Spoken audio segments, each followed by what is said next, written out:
ഇവിടെ സ്വീകരിക്കാം. ക്രൗഞ്ചദ്വീപതലേ ക്രൗഞ്ചേ, ക്രൗഞ്ചദ്വീപ്, ക്രൗഞ്ചം എന്നൊരു ദ്വീപുണ്ട്.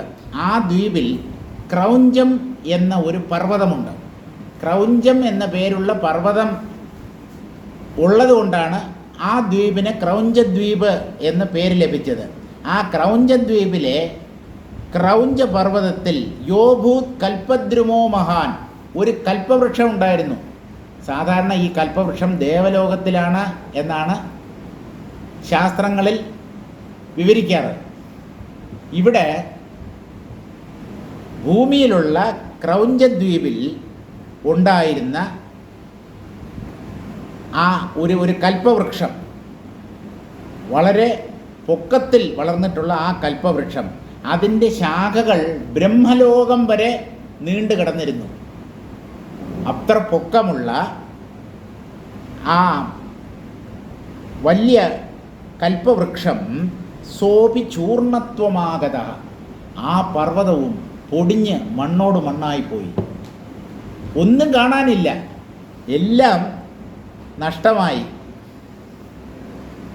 ക്രൗഞ്ചനാംനോ ദ്വീപസ്യ തലേ ക്രൗഞ്ചേ ഗിരൗ യഹാ കൽപ്പദ്രുമഹ അഭൂത്. ക്രൗഞ്ചദ്വീപിലുള്ള ക്രൗഞ്ച പർവ്വതത്തിൽ ഒരു കൽപ്പവൃക്ഷം ഉണ്ടായിരുന്നു. ആ കൽപ്പവൃക്ഷം ദേവന്മാർക്ക് അത്യന്തം പ്രിയപ്പെട്ടതായിരുന്നു. അതിൻ്റെ ശാഖകൾ ബ്രഹ്മലോകം വരെ വ്യാപിച്ചു കിടന്നിരുന്നു. ആ കൽപ്പവൃക്ഷം ഇപ്പോൾ പൊടി ചൂർണമായി മാറി. അടുത്തത് ഓരോ സമുദ്രങ്ങളെയും ചൊല്ലി കരയുകയാണ്. ഹാ ക്ഷീരാർണവ പാരിജാത കമലാ ചന്ദ്രാമൃതാനാം പദേ, ഹാ ദധ്യർണവനാവനീത ശിഖരി പ്രോദ്ഭൂതവേലാവനാ, ഹാ മധ്വർണവനാളികേരഗിരിഗേ യോഗേശ്വരീ സേവിത, ക്വേദാനീം സമുപൈഷ്യഥ ക്വ വനിതാ ദിഗ്ദർപ്പണത്വം ഗതാഃ. ഹാ ക്ഷീരാർണവ, അല്ലയോ പാൽക്കടലേ. പാൽക്കടലും ഒന്നും കാണുവാനില്ല. പാൽക്കടലുണ്ട്, തൈര് കടലുണ്ട്, നെയ്ക്കടലുണ്ട്, മദ്യക്കടലുണ്ട്, ഇങ്ങനെ പലതരത്തിലാണ്. സുര, സർപ്പി, സുര എന്ന് പറഞ്ഞാൽ മദ്യം, സർപ്പി നെയ്യ്, ദധി ക്ഷീരം, പാല്, തൈര്, ഇവയൊക്കെ ഇങ്ങനെ കെട്ടിക്കിടക്കുന്ന സമുദ്രങ്ങളുണ്ട്. അങ്ങനെയുള്ള ഒന്നും നമ്മുടെ ഭൂമിയിലില്ലല്ലോ. ഉണ്ടെങ്കിൽ പാലിനും നെയ്ക്കും വെണ്ണയ്ക്കും ഒക്കെ ഇത്രയും വില വർദ്ധിക്കുമോ? മദ്യത്തിന് വില കൂടില്ലല്ലോ. അവിടെ പോയി ആവശ്യം പോലെ അങ്ങ് കോരി കുടിച്ചാൽ പോരെ. അപ്പോൾ ഇതൊന്നും നമ്മുടെ ഭൂമിയിലുള്ള കാര്യങ്ങളല്ല. ഇതൊക്കെ സിംബോളിസം എന്ന് നമ്മൾ പറയും മലയാളത്തിൽ. പ്രതീകാത്മകമായ വിവരണം. അതിനെ വാച്യാർത്ഥത്തിൽ എടുക്കരുത്. അങ്ങനെയൊക്കെ വിവരിച്ചതിൻ്റെ പുറകിൽ വേറെ ഉദ്ദേശ്യമുണ്ട്. സൂക്ഷ്മമായ കാര്യങ്ങളെ കടൽ പോലെയും മല പോലെയും ദേവന്മാരെ പോലെയും അസുരന്മാരെ പോലെയും ഒക്കെ വർണ്ണിച്ചു, അത്രയേ ഉള്ളൂ. ദേവന്മാർ 33 കോടി, 33 ഉള്ളൂ എന്ന് ഞാൻ സ്വല്പം മുമ്പ് പറഞ്ഞതേ ഉള്ളൂ. ഇനി 33 കോടി എന്ന് തന്നെ വെച്ചേക്കാം. അതിൻ്റെ ഇരട്ടിയാണ് അസുരന്മാരുടെ എണ്ണം, 66 കോടി. എത്രയോ അസുരന്മാർ ദേവാസുര യുദ്ധത്തിൽ കൊല്ലപ്പെടുന്നുണ്ട്. പിന്നെ എങ്ങനെയാണ് ഈ 66 കോടിക്ക് ഒരു മാറ്റവും വരാത്തത്? നിങ്ങൾ അതിൻ്റെ അനുപാതം മാത്രം നോക്കിയാൽ മതി. 33:66, 1:2. 1:2 എന്ന് പറഞ്ഞാൽ ഇത്ര ചട്ടി സിമൻറ്റിന് ഇത്ര ചട്ടി മണൽ എന്ന് പറയുന്നത് പോലെ അതിനെയാണല്ലോ അനുപാതം എന്ന് പറയുന്നത്. കോടിയുടെയും 33-ൻ്റെയും 66-ൻ്റെ കണക്കൊക്കെ വിട്ടേക്കും. 1:2. 1 എന്ന് പറഞ്ഞാൽ സത്വഗുണം, 2 എന്ന് പറഞ്ഞാൽ രജോ ഗുണവും തമോ ഗുണവും. അപ്പോൾ സത്വഗുണം വർദ്ധിച്ച ജീവന്മാരെയാണ് ദേവന്മാർ എന്ന് പറയുന്നത്. രജോ ഗുണവും തമോ ഗുണവും, ഈ 2 ഗുണങ്ങളുടെ പിടിയിൽപ്പെട്ട് കഴിയുന്ന ജീവന്മാരാണ് അസുരന്മാർ. അല്ലാതെ സ്വർഗലോകം എന്ന് പറഞ്ഞൊരു ലോകമോ അവിടെ ദേവാസുരന്മാർ എന്ന് 2 വിഭാഗങ്ങളോ ഇവ തമ്മിൽ ദിവസേന അടിയും തല്ലും യുദ്ധവും ആണെന്നോ ഒന്നും വിചാരിക്കണ്ട. എപ്പോഴും അങ്ങനെയാണ്. സത്വഗുണത്തിനെ എതിർക്കുന്ന അല്ലെങ്കിൽ സത്വഗുണത്തെ ഹനിക്കുന്ന രീതിയിലാണ് രജോ ഗുണത്തിൻ്റെയും തമോ ഗുണത്തിൻ്റെയും പ്രവർത്തനം. അതുകൊണ്ടാണ് എപ്പോഴും ഈ ദേവന്മാരും അസുരന്മാരും തമ്മിൽ ഷണ്ടയാണ്, യുദ്ധമാണ് എന്ന് വർണ്ണിച്ചത്. ദേവന്മാരുടെ സംഖ്യയുടെ ഇരട്ടി അസുരപക്ഷത്തുണ്ട്. കാരണം അവിടെ ഈ ത്രിഗുണങ്ങളിൽ 2 ഗുണമുണ്ട്, രജോ ഗുണവും തമോ ഗുണവും. ദേവന്മാർ എന്ന് പറയുന്നത് സത്വഗുണത്തിൻ്റെ പ്രതീകമാണ്. സത്വഗുണത്തിനെയോ അല്ലെങ്കിൽ സത്വഗുണത്തിൻ്റെ പ്രവൃത്തികളെയോ ആണ് ദേവന്മാർ എന്ന് ഉദ്ദേശിക്കുന്നത്. സാത്വികമായ ഭാവങ്ങൾ എന്നർത്ഥം. രജോ ഗുണവും തമോ ഗുണവും, ആ 2 ഗുണങ്ങളുടെ എഫക്റ്റ് അല്ലെങ്കിൽ ആ 2 ഗുണങ്ങൾ കൊണ്ടുണ്ടാകുന്ന ചിന്തകളും ഭാവങ്ങളും വികാരങ്ങളും ആണ് അസുരന്മാർ എന്ന് പറയപ്പെട്ടിരിക്കുന്നത്. ഇപ്പം എന്തായാലും ഇവരുടെ കരച്ചിൽ നമുക്ക് കേൾക്കാം. ഹാ ക്ഷീരാർണവ, അല്ലയോ പാൽക്കടലെ, പാരിജാത കമലാ ചന്ദ്രാമൃതാനാം പതേ, നീ ആർക്കൊക്കെ അമ്മയായിരുന്നു? കടല് ആരുടെയൊക്കെയാണ് അമ്മ? പാരിജാത പുഷ്പം, മഹാലക്ഷ്മി, ചന്ദ്രൻ, അമൃതം. ഇത്രയും പൊന്തി വന്നത് പാൽക്കടലിൽ നിന്നാണ്. ദേവന്മാരും അസുരന്മാരും കൂടെ പാലാഴി കടഞ്ഞപ്പോൾ അതിൽ നിന്ന് പൊന്തി വന്നവയാണല്ലോ ഈ പറഞ്ഞവയെല്ലാം. അപ്പോൾ ഇങ്ങനെയുള്ള വിശിഷ്ട വസ്തുക്കൾക്ക് ഉറവിടമായി, ഉദ്ഭവമായി, അല്ലെങ്കിൽ അമ്മയെപ്പോലെ സ്ഥിതി ചെയ്തിരുന്ന അല്ലയോ പാൽക്കടലെ, നീ എവിടെ പോയി? പാൽക്കടലും എല്ലാം നഷ്ടമായി എന്നാണ്. പാരിജാതം ദേവലോകത്തുള്ള പുഷ്പമാണ്. മന്ദാരം, പാരിജാതം. നമുക്ക് ഭൂമിയിൽ ഒരു പുഷ്പത്തിനും മന്ദാരം എന്ന് പേരുണ്ട്. പക്ഷേ ശരിക്കുള്ള മന്ദാരം, പാരിജാതം, ഹരിചന്ദനം, അങ്ങനെയൊക്കെ ഒരു 5 പുഷ്പങ്ങളുണ്ട്. അത് ദേവലോകത്തിൽ മാത്രമേ ഉള്ളൂ, ഭൂമിയിലില്ല. കൽപ്പവൃക്ഷവും അവിടെയേ ഉള്ളൂ. കാമധേനുവും അവിടെയേ ഉള്ളൂ. പശുവിന് വേണമെങ്കിൽ നിങ്ങൾക്ക് കാമധേനു എന്ന് പേരിടാം, പക്ഷേ അത് സ്വർഗലോകത്തിലുള്ള കാമധേനു ആവില്ല. സ്വർഗലോകത്തിലുള്ള കൽപ്പവൃക്ഷം നമ്മുടെ ആഗ്രഹങ്ങളെല്ലാം സാധിപ്പിച്ചു തരുന്ന ഒരു വൃക്ഷമാണ്. അങ്ങനെ ഒരു വൃക്ഷം എന്തായാലും നമ്മുടെ ഭൂമിയിലില്ല. അപ്പോൾ ഇതൊക്കെ പ്രതീകാത്മകമായിട്ടുള്ള വിവരണങ്ങളാണ് എന്ന് മനസ്സിലാക്കിക്കൊണ്ട് വേണം നമ്മുടെ പുരാണങ്ങളെയും ഇതിഹാസങ്ങളെയും നാം സമീപിക്കാൻ. അല്ലെങ്കിൽ എന്തൊക്കെയോ അസംബന്ധം എഴുതി വച്ചിരിക്കുന്നു എന്നേ നമുക്ക് തോന്നുകയുള്ളൂ. ആർക്കും, ഏതൊരു അനുവാചകനും അങ്ങനെയേ തോന്നുകയുള്ളൂ. അല്ലയോ ക്ഷീരാർണവമേ എന്ന് പറഞ്ഞാൽ പാലാഴി, നീ പാരിജാതത്തിനും കമല മഹാലക്ഷ്മിക്കും ചന്ദ്രനും അമൃതത്തിനും ഇരിപ്പിടമായിരുന്നു. നിൻ്റെ ഉള്ളിൽ നിന്നാണ് ഇവയെല്ലാം പൊന്തി വന്നത്. അങ്ങനെ ഉള്ള നീ എവിടെ? നീയും ഞങ്ങൾക്ക് നഷ്ടമായല്ലോ. ഹാ ദധ്യർണവനാവനീത ശിഖരി പ്രോദ്ഭൂത വേലാവന, അല്ലയോ തൈര് കടലെ. ദധ്യർണവം, ദധി തൈര്. തൈര് നിറഞ്ഞ ഒരു കടലുണ്ടെന്നാണ്. പാല് നിറഞ്ഞ കടൽ പാൽക്കടൽ, തൈര് നിറഞ്ഞ കടൽ തൈര് കടൽ, അതുപോലെ നെയ്ക്കടൽ, മദ്യക്കടൽ, ഇങ്ങനെയൊക്കെ ഉണ്ട്. അല്ലയോ തൈര് കടലെ, നാവനീത ശിഖരി പ്രോദ്ഭൂത വേലാവന, ഈ കടലുകളുടെ മധ്യത്തിൽ വലിയ വലിയ പർവ്വതങ്ങളുണ്ട്. ആ പർവ്വതങ്ങൾ വെണ്ണ കൊണ്ട് മൂടപ്പെട്ടവയാണ്. തൈര് കടഞ്ഞ ആണല്ലോ നമ്മൾ വെണ്ണ എടുക്കുന്നത്. അപ്പോൾ ഈ തൈര് ആരെങ്കിലുമൊക്കെ ചിലപ്പോൾ ഇളക്കി വിട്ട് കാണും. അപ്പോൾ അതിൽ നിന്ന് വെണ്ണയുണ്ടായി. ഈ പർവ്വതങ്ങളുടെ പാർശ്വങ്ങളൊക്കെ വെണ്ണ കൊണ്ട് മൂടപ്പെട്ടിരിക്കുകയാണ്.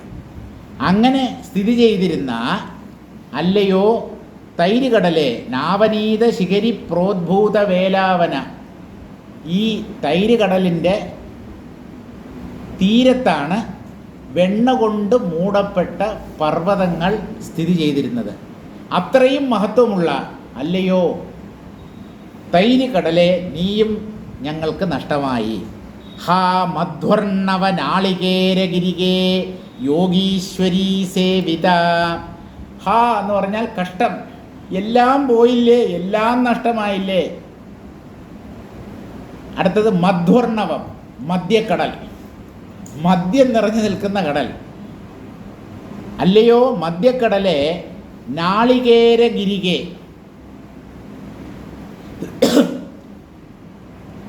ഈ മധ്യക്കടലിൻ്റെ തീരത്താണ് നാളികേര പർവ്വതം. ഈ തെങ്ങിൽ നിന്നാണല്ലോ തെങ്ങും കള്ള് ഉത്പാദിപ്പിക്കുന്നത്. അപ്പോൾ നാളികേരഗിരി എന്നൊരു പർവ്വതം ഈ മധ്യക്കടലിൻ്റെ തീരത്തുണ്ട്. യോഗേശ്വരികൾ അവിടെ വന്ന് സന്തോഷമായി സമയം ചെലവഴിക്കാറുണ്ടെന്നാണ്. അതായത് യോഗിമാർ, യോഗേശ്വരികൾ. അത്രയും മഹത്വമുള്ള അല്ലയോ മധ്യക്കടലെ, നീയും ഞങ്ങൾക്ക് നഷ്ടമായി.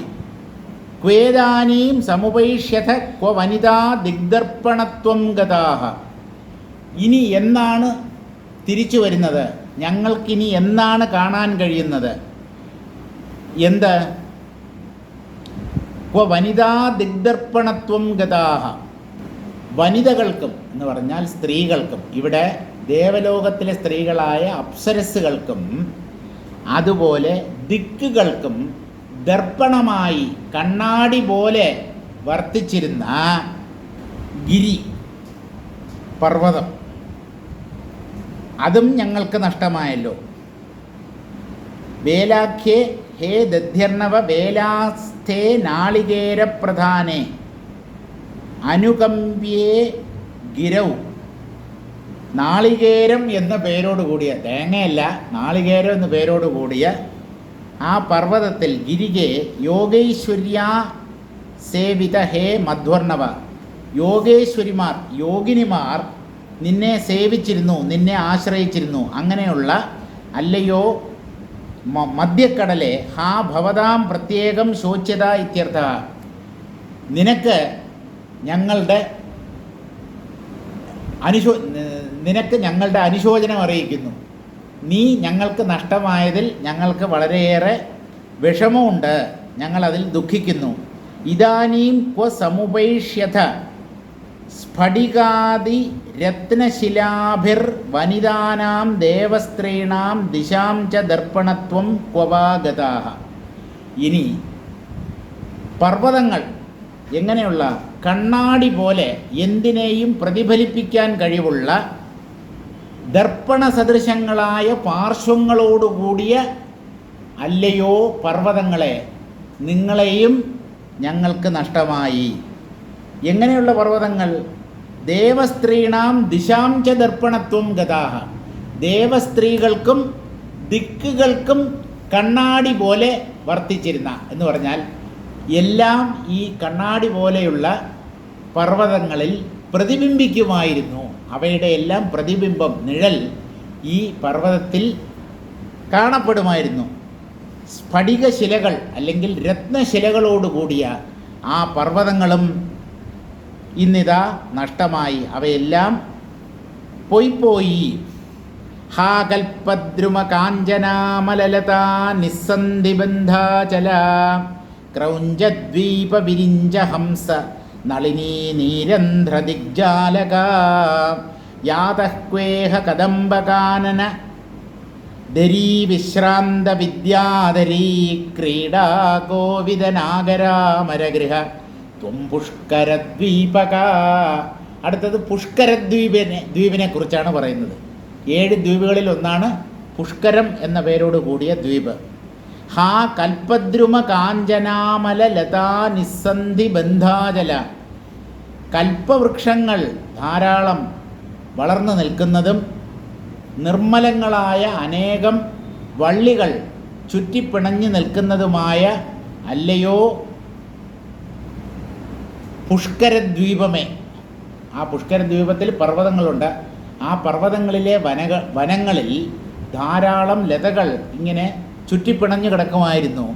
ക്രൗഞ്ചദ്വീപ വിരിഞ്ച ഹംസ നളിനീ നീരന്ധ്ര ദിഗ്ജാലക. അവിടെയുള്ള മറ്റൊരു വിശേഷം എന്താണെന്ന് ചോദിച്ചാൽ, കാഞ്ചന അമലലത, സ്വർണവർണ്ണത്തിലുള്ള നിർമ്മലങ്ങളായ വള്ളികൾ അവിടെയുള്ള വനപ്രദേശങ്ങളിൽ വ്യാപിച്ചിരുന്നു. അങ്ങനെയുള്ള പർവ്വതത്തോടു കൂടിയ അല്ലയോ ക്രൗഞ്ചദ്വീപമേ, അതുപോലെ ബ്രഹ്മദേവൻ്റെ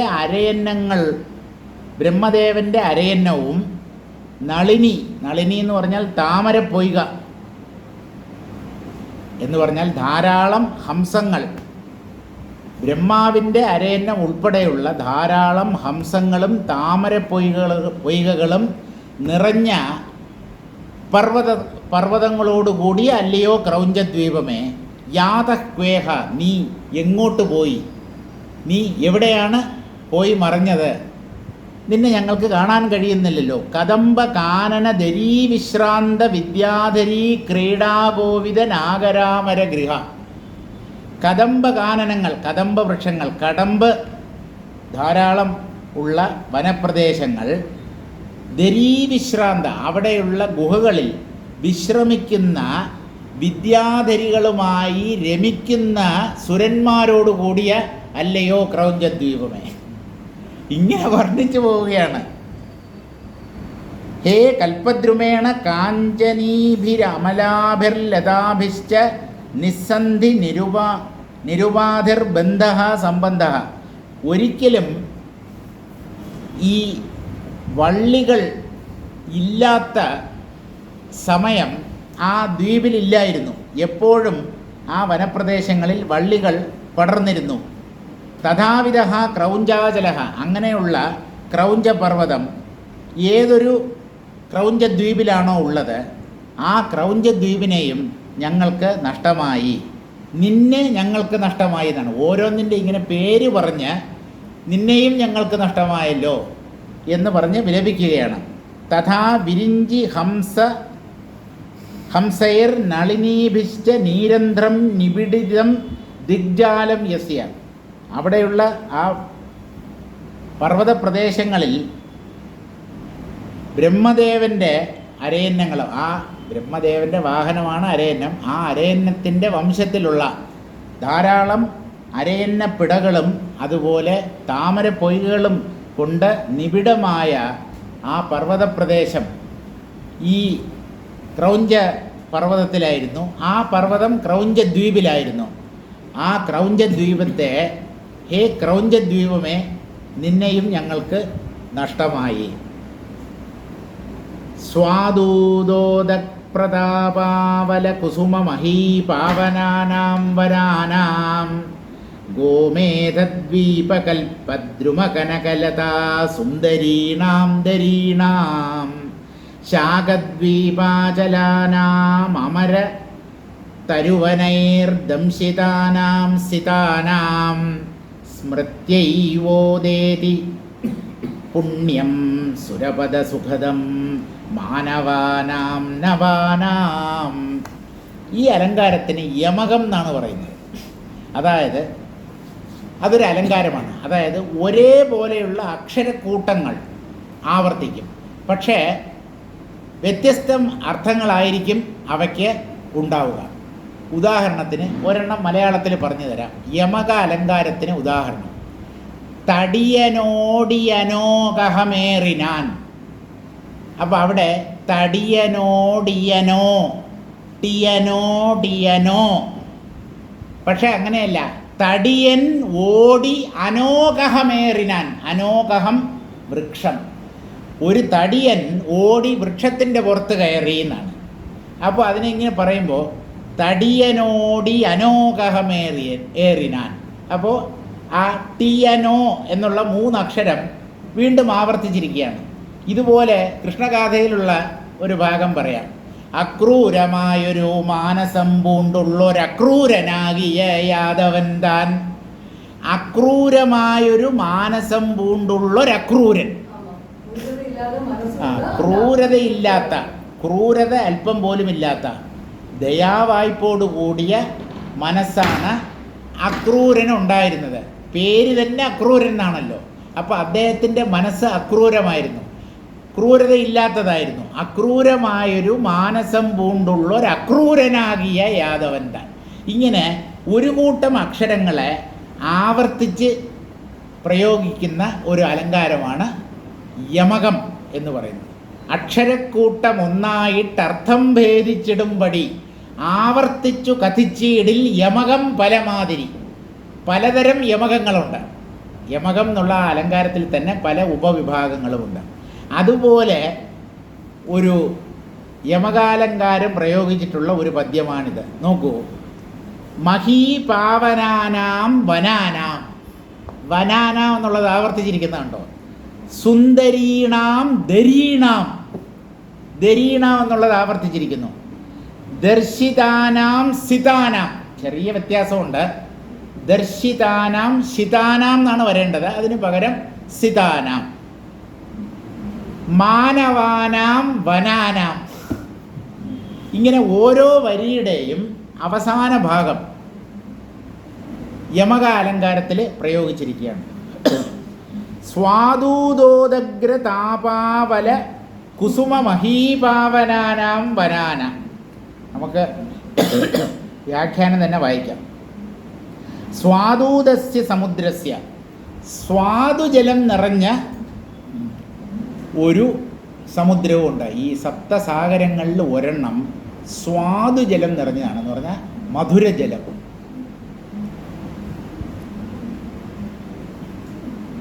ആ സ്വാദുജലം നിറഞ്ഞ സമുദ്രത്തിൻ്റെ തദീയാനാം ഉദഗ്രതാപം. വെയിൽ കൊണ്ട് ആ വെള്ളം ചൂട് പിടിച്ച് അതിൽ നിന്ന് ചൂടിങ്ങനെ 4 ഭാഗത്തും വ്യാപിക്കും. ആ ചൂടിനെ ഉദഗ്രതാപം ആവലയന്തി നിരുന്ധന്തി. ആ കഠിനമായ ചൂടിനെ നിരോധിക്കുന്ന, തടഞ്ഞു നിർത്തുന്ന തഥാവിധാനാം കുസുമച്ഛന്ന മഹീപാവനാനാം വനാനാം. അങ്ങനെയുള്ള പുഷ്പിച്ച ധാരാളം, അതായത് ഈ ചൂടിനെ പ്രതിരോധിക്കാൻ കഴിവുള്ള ധാരാളം വൃക്ഷങ്ങൾ നിറഞ്ഞ, പുഷ്പിച്ച വൃക്ഷങ്ങൾ നിറഞ്ഞ പാവനങ്ങളായ വനങ്ങൾ, പവിത്രങ്ങളായ വനഭൂമികൾ, അതെല്ലാം നഷ്ടമായി എന്നാണ്. ഗോമേധദ്വീപകൽപ്പദ്രുമ കനകലതാസുന്ദരീണാം ദരീണാം തഥാ ഗോമേധദ്വീപസ്യ. ഗോമേധം എന്ന് പറഞ്ഞു, ഗോമേധകമല്ല, അത് നവരത്നങ്ങളിൽ ഒന്നാണ്. ഗോമേധം എന്ന പേരോടുകൂടിയ ഒരു ദ്വീപുണ്ട്. ആ ദ്വീപിൻ്റെ തദീയ കൽപ്പദ്രുമാണ്. ആ ദ്വീപിലുള്ള കൽപ്പവൃക്ഷങ്ങളുടെ തത്രത്യ കനകലതാനാം. ആ കൽപ്പവൃക്ഷങ്ങളിൽ ചുറ്റിപ്പടർന്നിരിക്കുന്ന വള്ളികളുടെയും താപിഹി സുന്ദരീണാം ദരീണാം. അങ്ങനെ ശോഭ വർദ്ധിച്ചിട്ടുള്ള ഗുഹകൾ, അവയും ഞങ്ങൾക്ക് നഷ്ടമായി. ഗുഹകളുടെ അകത്തൊക്കെ ചെന്ന് ഇങ്ങനെ ഇരിക്കാൻ നല്ല രസമാണ്, പ്രത്യേകിച്ച് നല്ല വേനൽക്കാലത്ത്. അതിൻ്റെ ഉള്ളിൽ ചൂട് കാണത്തില്ല. അതായത് ഈ ഗുഹകളെന്ന് പറയുന്നത് ഒന്നാം തരം എയർ കണ്ടീഷൻ ചെയ്യപ്പെട്ട മുറി പോലെയാണ്. ചൂട് കാലത്ത് അതിൻ്റെ ഉള്ളിൽ തണുപ്പായിരിക്കും, തണുപ്പ് കാലത്തിൽ അതിൻ്റെ ഉള്ളിൽ ചൂടായിരിക്കും. ഇതിനാണല്ലോ നമ്മൾ എയർ കണ്ടീഷനിങ് എന്ന് പറയുന്നത്. അങ്ങനെയാണ്, അതാണ് ഈ ശിലാഗുഹകൾ, പർവ്വതങ്ങളിലുള്ള ഗുഹകൾ. അതുകൊണ്ടാണല്ലോ ഈ മഹർഷിമാർ ഗുഹകളിൽ താമസിച്ചത്. സിംഹത്തിൻ്റെ ആവാസ സ്ഥാനം എന്ന് പറയുന്നത് ഗുഹയാണ്. വേറെ ഒന്നിനെ അതിനകത്ത് കയറ്റത്തില്ല. അത് അകത്ത് പോവാം, പക്ഷേ ജീവനോടുകൂടി പുറത്ത് വരില്ല. ആ സിംഹത്തിന് ഭക്ഷണമായി മാറേണ്ടി വരും. അപ്പോൾ അങ്ങനെയുള്ള ഗുഹകൾ അതും നഷ്ടപ്പെട്ടു. ലതാസുന്ദരികൾ എന്ന് പറഞ്ഞാൽ അതിമനോഹരമായ വള്ളികൾ പടർന്നിട്ടുള്ള സുന്ദരികളെപ്പോലെ സുന്ദരങ്ങളായ വള്ളികളോട് കൂടിയ വനഗുഹകൾ, ഗിരിഗുഹകൾ എല്ലാം നഷ്ടമായി. ശാകദ്വീപാചലാനാം അമരതരു വനൈർ ദംശിതാനാം സിതാനാം. ഇനി വേറെന്താണ് നഷ്ടമായത്? അമരതരൂണാം കൽപ്പവൃക്ഷാണാം. ദേവലോകത്തെ വൃക്ഷം, അതായത് കൽപ്പവൃക്ഷം. അങ്ങനെയുള്ള കൽപ്പവൃക്ഷങ്ങൾ ധാരാളം വളർന്നിട്ടുള്ള വനങ്ങളും ദംശിതാനാം കഞ്ചുകിതാനാം തത് പുഷ്പൈഹി സിതാനാം. ആ കൽപ്പവൃക്ഷങ്ങളുടെ വെളുത്ത പൂക്കൾ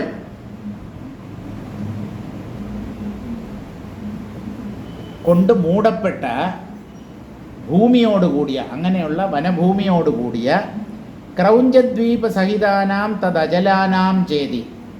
അങ്ങനെയുള്ള ക്രൗഞ്ചദ്വീപം ഉൾപ്പെടെയുള്ള ആ ദ്വീപുകളിലുള്ള പർവ്വതങ്ങളും എല്ലാം നവാനാം പദാർത്ഥാന. ഇങ്ങനെ ഈ പറഞ്ഞ 9 അസുലഭങ്ങളായ ദൃശ്യങ്ങളും കാഴ്ചകളും സ്മൃത്യൈവ മാനവാനാം സുരപദം സ്വർഗസ്തത് സുഖദം പുണ്യമുദേതി. ഈ 9 കാര്യങ്ങളെ മനസ്സിൽ സ്മരിച്ചാൽ തന്നെ സ്വർഗീയ സുഖം ഒരാൾക്ക് അനുഭവിക്കാം. ഇതിനെയൊക്കെ മനസ്സിൽ വിചാരിച്ചാൽ തന്നെ എന്തെന്നില്ലാത്ത സുഖം തോന്നും. അതെല്ലാം നഷ്ടമായി. മന്ദാനിലാവലിത പല്ലവ ബാലവല്ലീ സന്താനഭാസിത സമസ്ത ദിഗന്ധരാണി ധ്വസ്താനി താനി സകലാനി വനാനി കഷ്ടം ആശ്വാസമേഷ്യതി കഥം ജനതാന ജാനേ. ഒരു ദേവൻ്റെ വിലാപം ഇങ്ങനെയാണ്: മന്ദാനിലാവലിത പല്ലവ ബാലവല്ലീ സന്താനഭാസിത സമസ്ത ദിഗന്ധരാണി. മന്ദാനിനിൽ അനിലനിൽ മന്ദമാരുതനിൽ ചാഞ്ചാടുന്ന തളിരുകളോടുകൂടിയ വള്ളികൾ, ബാലവല്ലി വളർച്ച മുറ്റാത്ത വള്ളികൾ പടർന്നിരിക്കുന്ന ദിഗന്ധരങ്ങൾ എന്ന് പറഞ്ഞാൽ വള്ളികൾ മരങ്ങളിലാണ് പടർന്നിരിക്കുന്നത്. മരങ്ങൾ വനഭൂമികളിലാണ് കാണപ്പെടുന്നത്. ആ വനഭൂമികൾ പർവ്വതങ്ങളിലുമാണ് കാണപ്പെടുന്നത്. അപ്പം അങ്ങനെയുള്ള ദിഗന്ധങ്ങൾ ധ്വസ്താനി താനി സകലാനി, അതെല്ലാം ധ്വംസിക്കപ്പെട്ടു, നശിപ്പിക്കപ്പെട്ടു. വനാനി കഷ്ടം, അതിമനോഹരമായ ആ വനപ്രദേശങ്ങളൊക്കെ ഞങ്ങൾക്ക് എന്നേക്കുമായി നഷ്ടമായി, കഷ്ടമായിപ്പോയി. ഇതൊക്കെ ഇങ്ങനെ ഒരുമിച്ച് നഷ്ടമാകുമെന്ന് ഞങ്ങൾ സ്വപ്നത്തിൽ പോലും കരുതിയില്ല എന്നാണ് ഒരു ദേവൻ വിലപിക്കുന്നത്. ആശ്വാസമേഷ്യതി കഥം ജനതാന ജാനേ. ഇതൊക്കെ നഷ്ടപ്പെട്ട ഒരു ജനത എങ്ങനെയാണ് ആശ്വസിക്കുക? സുഖം നൽകുന്ന എല്ലാം ഞൊടിയിട കൊണ്ട് തകർന്നു പോകുമ്പോൾ എങ്ങനെയാണ് ജീവികൾക്ക് സുഖമുണ്ടാവുക എന്ന് എനിക്കറിയില്ല എന്നാണ് ഒരു ദേവൻ വിലപിക്കുന്നത്.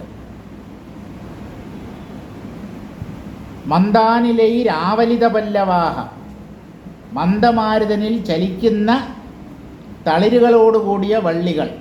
ബാലവല്യഃ തദ്യുക്തൈഃ സന്താനൈഃ കൽപ്പവൃക്ഷ ഭേദൈ. സന്താനം എന്ന് പറഞ്ഞാൽ കുഞ്ഞുങ്ങളെന്നല്ല, സന്താനം എന്ന് പറഞ്ഞൊരു മരമുണ്ട്. അതും ദേവലോകത്തിലുള്ള ഒരു മരമാണ്. കൽപ്പവൃക്ഷത്തിൻ്റെ ഒരു വകഭേദമാണ്. അങ്ങനെയുള്ള സന്താന വൃക്ഷങ്ങളിൽ പടർന്നു നിൽക്കുന്ന വള്ളികൾ, കാറ്റിലാടുന്ന വള്ളികൾ, അതെല്ലാം നഷ്ടമായി. താനി താദൃശാനി സകലാനി വനാനി ധ്വസ്താനി ഭഗ്നാനി. അങ്ങനെയുള്ള വനങ്ങളെല്ലാം ഭഗ്നങ്ങളായി തീർന്നു. കഷ്ടമിതി ഖേദേ, വലിയ കഷ്ടമായിപ്പോയി, എന്തൊരു ദയനീയമായ അവസ്ഥയാണ് എന്ന് തൻ്റെ ഖേദത്തെ പ്രകടിപ്പിക്കുകയാണ്. അധഃപരം അസ്മദാദി ജനത ആശ്വാസം വിശ്രാമം ചിത്തസമാധാനം ച കഥമേഷ്യതി നജാനേ ഇതി തത്ര കസ്യചിതുക്തി. ഒരു ദേവൻ്റെ വിലാപമാണിത്. അങ്ങനെയുള്ള അസ്മദാദി ജനത, ഞങ്ങളെപ്പോലെയുള്ള ജീവിവർഗങ്ങൾ, സുരന്മാർ, ദേവന്മാർ, ആശ്വാസം, വിശ്രാമം, ഞങ്ങൾ സാധാരണ വിശ്രമിക്കാൻ തിരഞ്ഞെടുക്കുന്ന സ്ഥലങ്ങളാണ് ഇവയൊക്കെ. ഞങ്ങളിനി എങ്ങനെയാണ് സമാധാനമായി കഴിയുക? എനിക്കറിയില്ല എന്ന് ഒരു ദേവൻ പറയുന്നു. കഥാനുതാനിക്ഷുരസാബ്ധിതീരേ കഥാനുതാനീക്ഷുരസാബ്ധിതീരേ വനാനി ഖണ്ഡാചലഭൂമികാസു ദ്രക്ഷ്യേമ ഭൂയോ ഗുഡമോദകാനി തഥാ കുമാരാണ്യഭിശർക്കരായാഃ.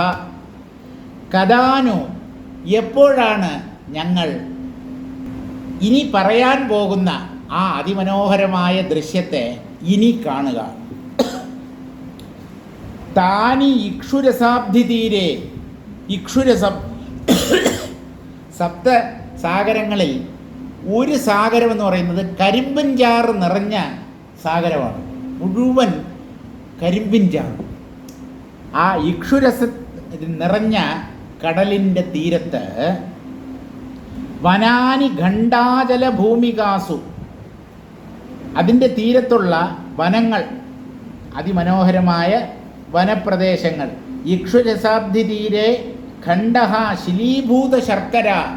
ശർക്കര എന്ന് പറഞ്ഞാൽ മലയാളത്തിൽ ശർക്കരയല്ല, സംസ്കൃതത്തിൽ ശർക്കര എന്ന് പറഞ്ഞാൽ ഈ ചെറിയ ചെറിയ കല്ലുകളുണ്ടല്ലോ, വളരെ ഈ ഉരുളൻ കല്ലുകൾ, മിനുസമായ കല്ലുകളുണ്ടല്ലോ, അതിനെയാണ് ശർക്കര എന്ന് പറയുന്നത്. ഇനി അതല്ലാതെ ശർക്കര എന്നുള്ളതിന് പഞ്ചസാര എന്നാണ് സംസ്കൃതത്തിൽ അർത്ഥം. ഇതിനെ തന്നെയാണ് തമിഴന്മാർ ശർക്കര, കാപ്പിയിലെ ശർക്കര ജാസ്തി പോട വേണ്ട എന്ന് പറഞ്ഞാൽ അധികം പഞ്ചസാര ഇടണ്ടെന്ന്. അവർ ശർക്കര എന്നുള്ളതിന് അവർ ശർക്കര. ഇപ്പോൾ പഞ്ചസാരയ്ക്കാണ് ശർക്കര. അപ്പോൾ ശർക്കര എന്നുള്ളതിന് രണ്ടർത്ഥമുണ്ട്, അതായത് ഒരു പുലബന്ധം പോലും ഇല്ലാത്ത അർത്ഥമാണ്. ഒന്ന് മിനുസമായ നദിയുടെ അടിത്തട്ടിലുള്ള, അല്ലെങ്കിൽ കരയിലൊക്കെ കാണും, വളരെ മിനുസമായ കാണാൻ ഭംഗിയുള്ള ചെറിയ ഉരുളൻകല്ലുകൾ, അതിനെയും ശർക്കര എന്ന് പറയും. പഞ്ചസാരയെയും ശർക്കര എന്ന് പറയും. മലയാളി ശർക്കര എന്ന് പറയുന്നത് അറിയാമല്ലോ, ശർക്കര പായസം, കടു ശർക്കര അല്ലേ, കടു ശർക്കര പായസം അല്ലേ. അപ്പോൾ ഇവിടെ ഈ കരിമ്പിൻചാറ് നിറഞ്ഞിരിക്കുന്ന കടലിൻ്റെ തീരത്ത് കട്ടകട്ടയായിരിക്കുന്ന പഞ്ചസാര കട്ടകൾ അങ്ങനെ ചിതറിക്കിടക്കുകയാണ്. വെള്ളത്തിൽ ഇറങ്ങിയ കരിമ്പിൻചാറ് കോരി കുടിക്കാം, കരയിൽ കയറിയ പഞ്ചസാര ഖണ്ഡങ്ങൾ, വലിയ വലിയ പഞ്ചസാര കട്ടികൾ കഴിക്കുകയും ചെയ്യാം. അതാണ് പ്രമേഹ രോഗം ഇല്ലാതിരിക്കണം എന്നാൽ ഇതൊക്കെ ഇഷ്ടം പോലെ ആസ്വദിക്കാം. അങ്ങോട്ട് വിടൂല്ലെന്ന്, ബാബു സാറിന് അങ്ങോട്ട് വിടൂല്ല എന്നാണ് അദ്ദേഹം പറയുന്നത്. ഇപ്പോഴേ കൂടുതലാണെന്നാണ്. അങ്ങനെയാണെങ്കിൽ എനിക്കും അവിടെ പ്രവേശനമില്ല. അപ്പോൾ ഞങ്ങൾക്കൊന്നും ആ ഏരിയയിൽ പോകാൻ പറ്റില്ല. പോയി കഴിഞ്ഞാൽ ആ കടൽ തീരത്ത് വെച്ച് മരണം ഉറപ്പ്. ഇതൊക്കെ വലിച്ചു വാരി കയറ്റി കഴിഞ്ഞാൽ 500, 600, 700 ഒക്കെ താണ്ടി പോവും ഷുഗറിൻ്റെ ലെവല്. എന്തായാലും വർണ്ണിക്കുകയാണ്. ഖണ്ഡാചല ഭൂമികാസു, വലിയ വലിയ പഞ്ചസാര കട്ടികൾ അല്ലെങ്കിൽ പഞ്ചസാര കുന്നുകൾ ആ കരിമ്പിൻ ചാറ് നിറഞ്ഞ കടലിൻ്റെ തീരത്തുണ്ട്. ദ്രക്ഷ്യേമ ഭൂയഃ, അതൊക്കെ ഞങ്ങൾ വീണ്ടും എന്നാണ് ഇനി കാണുക. ഓരോരുത്തരുടെ വിലാപമേ, അതൊക്കെ ഇനി എന്നാണ് ഞങ്ങൾക്ക് കാണാൻ പറ്റുക. ഗുഡമോദകാനി, ഗുഡമാണ് ശർക്കര. മലയാളത്തിൽ ശർക്കര എന്ന് പറയണമെങ്കിൽ സംസ്കൃതത്തിൽ അതിന് ഗുഡം എന്നാണ് പറയുന്നത്. ചിലർ ഗുളം എന്നും പറയും. ളാക്ക് ഡാ പറയാം. ജളൻ, ജഡൻ, ജാള്യം അല്ലെങ്കിൽ ജാള്യത, ജാഡ്യത, ളാക്ക് ഡാ പറയാം. അപ്പോൾ ഗുഡമോദകം എന്ന് പറഞ്ഞാൽ ഉണ്ട ശർക്കര, ശർക്കര കൊണ്ടുണ്ടാക്കിയ ഒരു പലഹാരമാണ് മോദകം. മഹാഗണപതിക്ക് നിവേദിക്കുമല്ലോ നമ്മൾ മോദകം. അങ്ങനെ ശർക്കര കൊണ്ട് നിർമ്മിക്കപ്പെട്ട അല്ലെങ്കിൽ ശർക്കര കൊണ്ടുണ്ടാക്കപ്പെട്ട ആ മോദകങ്ങൾ, അതൊക്കെ ഞങ്ങൾക്കിനി എപ്പോഴാണ് കഴിക്കാൻ പറ്റുക അല്ലെങ്കിൽ കാണാൻ പറ്റുക. തഥാ കുമാരാണ്യപി ശർക്കരായ, പഞ്ചസാര കൊണ്ടുള്ള കുമാരാണി, കുമാരം എന്ന് പറഞ്ഞാൽ കുട്ടി എന്നല്ല അർത്ഥം. ക്രീഡാർത്ഥാഹ പുത്രിക അപി കഥാ ദ്രക്ഷ്യാമഃ, കളിക്കാനുള്ള പാവകൾ, ആ പാവകളൊക്കെ പഞ്ചസാര കൊണ്ട് നിർമ്മിക്കപ്പെട്ടവയാണ്. പഞ്ചസാര പ്രതിമകൾ, അതൊക്കെ ഞങ്ങൾ ഇനി എന്നാണ് കാണുക. കദംബകൽപദ്രുമശീതളേഷു താലീതമാലീ സവനാചലസ്യ കഥാനുതച്ചന്ദനസുന്ദരീണാം പശ്യേമ നൃത്തം കനകാലയേഷു. വേറൊരാളുടെ പരിദേവനം, കരച്ചിൽ എങ്ങനെയാണെന്ന് ചോദിച്ചാൽ, താലീ തമാലീഭിഹി സവനസ്യ തദജലസ്യ. താലി തമാലം, താലം പന, തമാലം എന്ന് പറഞ്ഞാൽ ധാരാളം പച്ചിലകളുള്ള ഒരു വൃക്ഷം, അതിനെയാണ് തമാല വൃക്ഷം എന്ന് പറയുന്നത്. ഈ പനകളും തമാലങ്ങളും നിറഞ്ഞ പർവ്വതത്തിൽ കദംബൈഹി കൽപ്പദ്രുമൈശ്ച, കടമ്പും കൽപ്പവൃക്ഷങ്ങളും ധാരാളം സമൃദ്ധമായി വളർന്നിട്ടുള്ള മറ്റൊരു പർവ്വതത്തിൽ ശീതളേഷു നല്ല തണുപ്പ് വ്യാപിച്ചിരിക്കുന്ന തണുപ്പുള്ള കനകാലയേഷു ഉപവിഷ്ടാഹ സന്തഃ, കനകാലയം സ്വർണ്ണവർണ്ണമായ പർവ്വത പ്രദേശങ്ങളിൽ ഞങ്ങൾ ഇരുന്നിട്ട് തത് പ്രാഗ് ബഹുശോനുഭൂതം ചന്ദന ലിപ്താനാം സുന്ദരീണാം അപ്സരസാം നൃത്തം, ആ മലഞ്ചരിവിൽ ഇരുന്നു കൊണ്ട് ഇതിനു മുമ്പ് പലപ്പോഴും ഞങ്ങൾ അനുഭവിച്ചിട്ടുള്ള ശരീരത്തിൽ ചന്ദനക്കുഴമ്പ് പുരട്ടിയിട്ടുള്ള സുന്ദരികളായ അപ്സരസുകളുടെ നൃത്തം ഞങ്ങളിനി എന്നാണ് കാണുക? പോരെ, ശരീരത്തിൽ ചന്ദനവും ഒക്കെ പൂശിയിട്ട് അതിമനോഹരമായി നൃത്തം ചെയ്യുന്ന ദേവസുന്ദരികൾ, അവരുടെ നൃത്തം ഈ പർവ്വതങ്ങളുടെ ചരിവുകളിൽ ഇരുന്നു കൊണ്ട് ഞങ്ങളിനി എന്നാണ് കാണുക? എല്ലാം പോയില്ലേ എന്നാണ്, എല്ലാം നഷ്ടമായില്ലേ. പശ്യേമ നൃത്തം കനകാലയേഷു, അതൊക്കെ ആ നൃത്തം എപ്പോഴാണ് ഞങ്ങൾ കാണുക?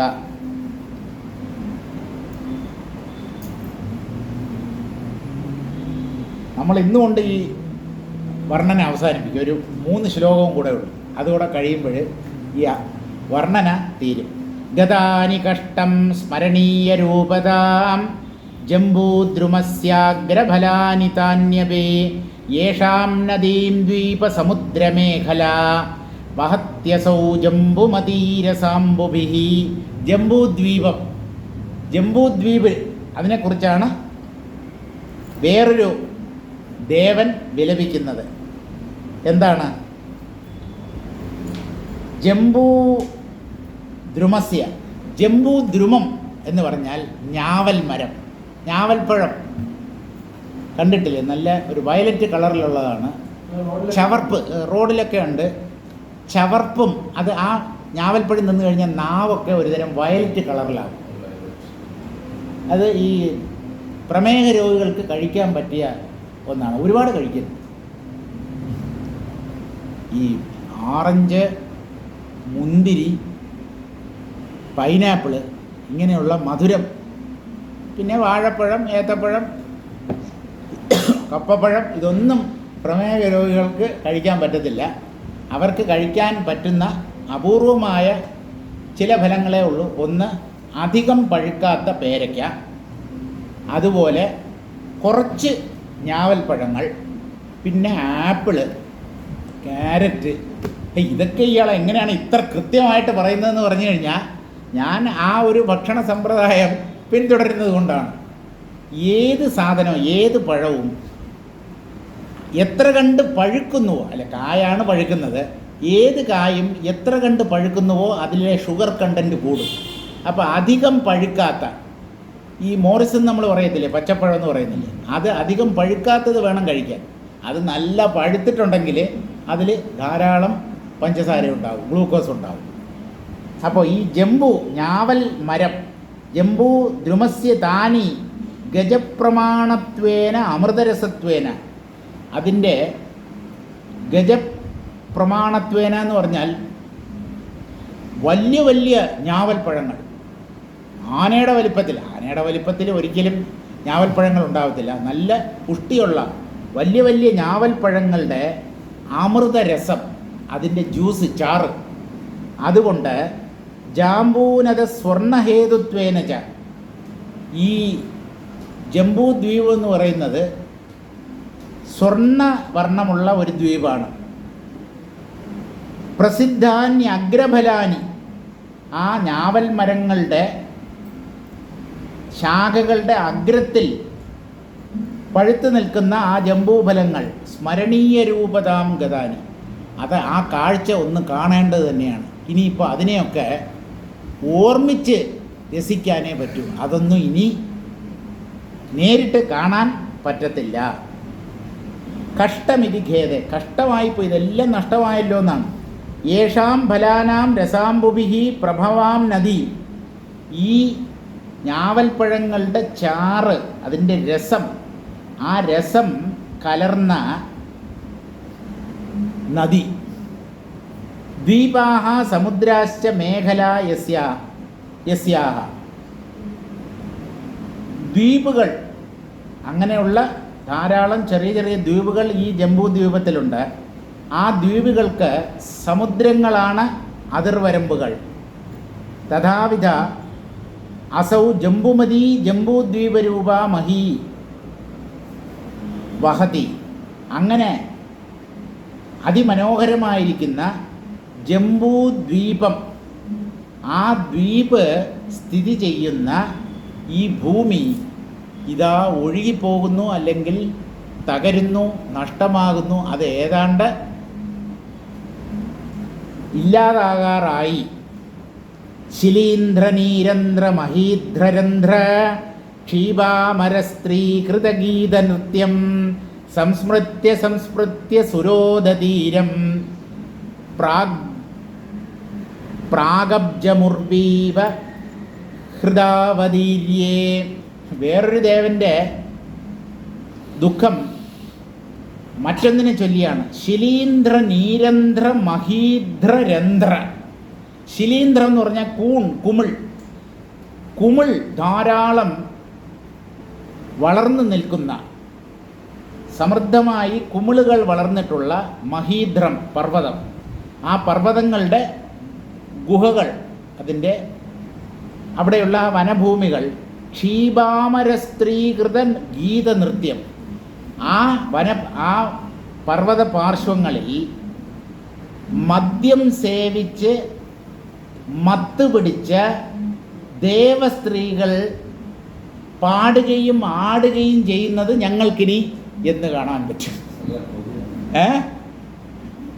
വെള്ളമടിച്ചിട്ട് നൃത്തം ചെയ്യുന്ന സ്ത്രീകളുടെ പാട്ടും ആട്ടവും എന്നാണ് ഞങ്ങൾക്കിനി കാണാൻ പറ്റുക. എല്ലാം പോയില്ലേ. സംസ്മൃത്യ സംസ്മൃത്യ സുരോദ തീരം. മധ്യക്കടലിൻ്റെ തീരത്തെ ആ നൃത്തവും പാട്ടുമൊക്കെ ഓർത്തോർത്ത് പ്രാഗബ്ജമുർവീവ ഹൃദാവതീര്യെ. അബ്ജം പത്മമിവ. പ്രാതഃകാലേ അബ്ജം പത്മമിവ. അതിരാവിലെ പൂത്തു നിൽക്കുന്ന ഒരു താമരപ്പൂവിനെ പോലെ സംപ്രതി ഉർവീവ.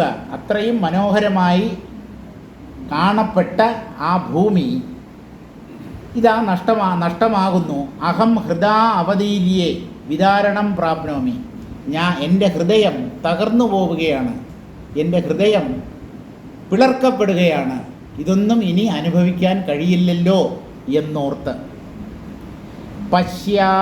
പശ്യാസൃഗംഭസി നവാർണവമൂർധ്നിഭാസ സൗവർണപർവതശതാഗ്രശിഖാഃ കചന്തി സന്ധ്യാരുണാ ഉദയനാസ്തമയാവനീനാം സ്തോകോദിരേന്ദുകലികാ ഇവ ദിങ്മുഖേഷു. ഹേ മിത്ര, അല്ലയോ കൂട്ടുകാരാ. ഒരു ദേവൻ വേറൊരു ദേവനെ അഭിസംബോധന ചെയ്ത് പറയുകയാണ്. അസൃഗ് രക്തമംഭോ യസ്യ തഥാവിധേ നവസ്യ അഭിനവസ്യ അർണവസ്യ. രക്തം നിറഞ്ഞു നിൽക്കുന്ന ഒരു പുതിയ കടൽ ഭൂമിയിൽ രൂപപ്പെട്ടിരിക്കുന്നു. ഈ കടലിൻ്റെ മൂർധ്നി ഉപരിഭാഗെ, ഇതിൻ്റെ മുകൾ വശത്ത് സൗവർണാനാം മേർവാദീനാം പർവ്വതശതാനാം അഗ്രശിഖാഹ ശൃംഗാണി. ഈ രക്തക്കടലിൻ്റെ മുകളിൽ സ്വർണ്ണ നിർമ്മിതങ്ങളായ ശിഖരങ്ങളോടുകൂടിയ മഹാമേരു മുതലായ പർവ്വതങ്ങളുടെ കൊടുമുടികൾ. മഹാമേരു എന്ന് പറയുന്നത് പൂർണ്ണമായും സ്വർണ്ണമയമായ ഒരു പർവ്വതമാണ്. അതുപോലെ അതിമനോഹരങ്ങളായ മറ്റ് ശൃംഗങ്ങൾ, കൊടുമുടികൾ ഉത്തരാദി ദിങ്മുഖേഷു, വടക്ക് തുടങ്ങിയ ദിക്കുകളിൽ ഉദയാസ്തമയ അവനീനാം സൂര്യോദയാസ്തമയ സന്നിഹിത ഭൂമീനാം. സൂര്യൻ ഉദിക്കുകയും അസ്തമിക്കുകയും ചെയ്യുന്ന പ്രദേശമുണ്ട്. ഉദയപർവ്വതത്തിൻ്റെ പുറകിൽ നിന്നാണ് സൂര്യൻ ഉദിച്ചു വരുന്നത്. അസ്തമന പർവ്വതത്തിൻ്റെ ചെരിവിലാണ് സൂര്യൻ അസ്തമിക്കുന്നത് എന്നൊക്കെയാണ് സങ്കല്പം. അപ്പോൾ ആ ഭൂമികളെല്ലാം ഇതാ നഷ്ടമാകുന്നു. സന്ധ്യാഭ്യാം അരുണാഹ സ്തോകോദിത ഇന്ദുകലിക ഇവ. സൂര്യൻ ഉദിക്കുമ്പോഴും അസ്തമിക്കുമ്പോഴും അരുണവർണ്ണമായിരിക്കും, ചുവന്ന നിറമായിരിക്കും. ആ ചുവപ്പ് നിറം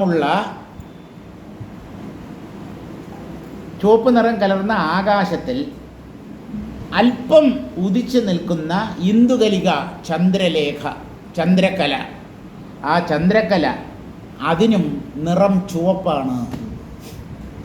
ആ ചന്ദ്രകലയുടെയും നിറം ചുവന്നിരിക്കുന്നു. ഭാസ കജന്തി ദീപ്യന്തേ, ആ ചുവന്ന നിറത്തിൽ പ്രകാശിക്കുന്ന ചന്ദ്രകലയെ നീ ഒന്ന് നോക്കൂ. കഷ്ടമായിപ്പോയി, ഇങ്ങനെ ഒരു ചന്ദ്രനെ അല്ലല്ലോ നമ്മൾ ഇതിനു മുമ്പ് കണ്ടിരുന്നത്. ആ സർഗത്തിൻ്റെ അവസാന ശ്ലോകം വായിക്കാം. താദൃക് സാഗരവാരിരാശിവലയാ ദ്വീപാന്തരാലങ്കൃത പ്രോച്ചാദ്രീന്ദ്ര നിവിഷ്ടവാരിതഘടാ നീലോത്പലാനാം സ്ഥലീ സ്രോതോ ജംഗലകാനനോഗ്രനഗരഗ്രാമാഗ്രഹാരാംബര നോജാനേ തരുപല്ലവാങ്കുരവതി കഷ്ടം ക്വയാതാമഹീ. എത്ര മനോഹരമായ കാഴ്ചകൾ ഉൾക്കൊള്ളുന്നതായിരുന്നു ഈ ഭൂമി. ആ ഭൂമി നമുക്ക് മൊത്തമായി നഷ്ടമായല്ലോ. താദൃശ വർണ്ണിതപ്രകാരാः സാഗരരൂപാः യേ, 7 സാഗരങ്ങളോടുകൂടിയ അതിമനോഹരമായ 7 സാഗരങ്ങളോടുകൂടിയ യേ വാരിരാശയഃ സമുദ്രങ്ങൾ ജലസമൂഹാः തേ വലയാ ഇവ യസ്യാഹ, ഈ ഭൂമിയുടെ 4 ഭാഗവും വലയം ചെയ്തിരുന്നു ഈ സപ്തസാഗരങ്ങൾ. ദ്വീപാന്തരൈർ ദ്വീപഭേദൈർ അലങ്കൃത, സപ്തദ്വീപങ്ങളാലും ഈ ഭൂമി അലങ്കരിക്കപ്പെട്ടിരുന്നു. പ്രോച്ചേഷു അദ്രീന്ദ്രേഷു, വളരെ ഉന്നതങ്ങളായ പർവ്വതങ്ങളിൽ, അർത്ഥാത് സ്തനപ്രായേഷു നിവിഷ്ടാനാം അംബുദഘടാലക്ഷണാനാം, ഉയർന്നു നിൽക്കുന്ന പർവ്വതങ്ങളിൽ മേഘങ്ങളിങ്ങനെ വന്ന് തട്ടി നിൽക്കും. അത് ഒരു സ്ത്രീയുടെ സ്തനങ്ങളെ സ്പർശിച്ചു നിൽക്കുന്ന മാലകൾ പോലെ മനോഹരമായി കാണപ്പെട്ടിരുന്നു. പ്രോച്ചേഷു അദ്രീന്ദ്രേഷു അർത്ഥാത് സ്തനപ്രായേഷു നിവിഷ്ടാനാം അംബുദഘടാലക്ഷണാനാം, മേഘമാലകൾ ആ പർവ്വതത്തിൻ്റെ ചരിവുകളിൽ വന്ന് തട്ടി നിൽക്കുന്നു. അത് കണ്ട ഒരു സ്ത്രീ തൻ്റെ മാറിൽ അണിഞ്ഞിരിക്കുന്ന ഹാരങ്ങളാണോ മാലകളാണോ എന്ന് തോന്നും. നീലോത്പലമാലാനാം, നീലമേഘങ്ങൾ അങ്ങനെ ആ പർവ്വത പാർശ്വങ്ങളിൽ നിലകൊണ്ടിരുന്നു. നീലോത്പലം എന്ന് പറഞ്ഞാൽ നീല ആമ്പൽ, ആ ആമ്പൽ കൊണ്ടുണ്ടാക്കിയ മാലകൾ കൊണ്ട് പർവ്വതങ്ങൾ ആമ്പലുകൾ കൊണ്ട് ശോഭിക്കുന്നത് പോലെ ഉള്ള പ്രദേശങ്ങൾ ആ പർവ്വതത്തിലുണ്ടായിരുന്നു. ആധാരഭൂത തദ്ഭൂഷിതേരിയാവത്, ഇതൊക്കെ കൊണ്ട് അലങ്കരിക്കപ്പെട്ടതായിരുന്നു നേരത്തെ ഉണ്ടായിരുന്ന ഭൂമി. സ്രോതാംസി നദ്യഃ, അനേകം നദികൾ, അതിസുന്ദരങ്ങളായ തീരങ്ങളോടുകൂടിയ നദികൾ. ജംഗലാനി, ജംഗൽ എന്ന് പറഞ്ഞാൽ കാട്, വനങ്ങൾ. ഭടൈരുഗ്രാണി നഗരാണി, ഭടന്മാർ സംരക്ഷിച്ചിരുന്ന രാജാവിൻ്റെ നഗരങ്ങൾ, വലിയ വലിയ നഗരങ്ങൾ. ഗ്രാമാഹ അഗ്രഹാരാഹ ബ്രാഹ്മണഗ്രാമാശ്ച അംബരാണി യസ്യാഹ, ഈ ഭൂമിയിൽ എന്തൊക്കെ ഉണ്ടായിരുന്നു എന്ന് ചോദിച്ചാൽ അതിമനോഹരമായ നദികൾ, കാടുകൾ, ഭടന്മാർ സംരക്ഷിക്കുന്ന നഗരങ്ങൾ, ഗ്രാമങ്ങൾ, ബ്രാഹ്മണർ തിങ്ങിപ്പാർക്കുന്ന അഗ്രഹാരങ്ങൾ, അതുപോലെ അനേകം മനോഹരങ്ങളായ വസ്ത്രങ്ങൾ. ഇവയൊക്കെ ഏത് ഭൂമിയിലാണോ ഉണ്ടായിരുന്നത് ആ ഭൂമി ഇപ്പോൾ കാണാതായിരിക്കുന്നു. തരു പല്ലവാങ്കുരാതി ഭൂഷണവതി, വൃക്ഷങ്ങൾ, തളിരുകൾ ഇവയൊക്കെ കൊണ്ട് അതിസുന്ദരിയായിരുന്ന ഭൂമി സമ്പ്രതി ക്വയാത, ഇപ്പോൾ എവിടെ പോയി? നോ ജാനേ, എനിക്കറിയില്ല. കഷ്ടമിതി ഖേദേ, എന്തായാലും ഇതെല്ലാം നഷ്ടമായത് വളരെ കഷ്ടമായി പോയി, നഷ്ടപ്പെട്ടത് കഷ്ടമായി പോയി എന്ന് പറഞ്ഞ് ദേവപരിദേവന വർണ്ണനം, ദേവന്മാർ വിലപിക്കുന്ന ദേവന്മാരുടെ വിലാപം എന്ന പേരോടുകൂടിയ 134 സർഗം അവസാനിക്കുന്നു. വർണ്ണനയും അവിടം കൊണ്ട് തീരുന്നു. ഇനി നമുക്ക് വായിക്കേണ്ടത് 135 അധ്യായമാണ് അല്ലെങ്കിൽ സർഗമാണ്. അത് നമുക്ക് നാളെ തുടങ്ങാം.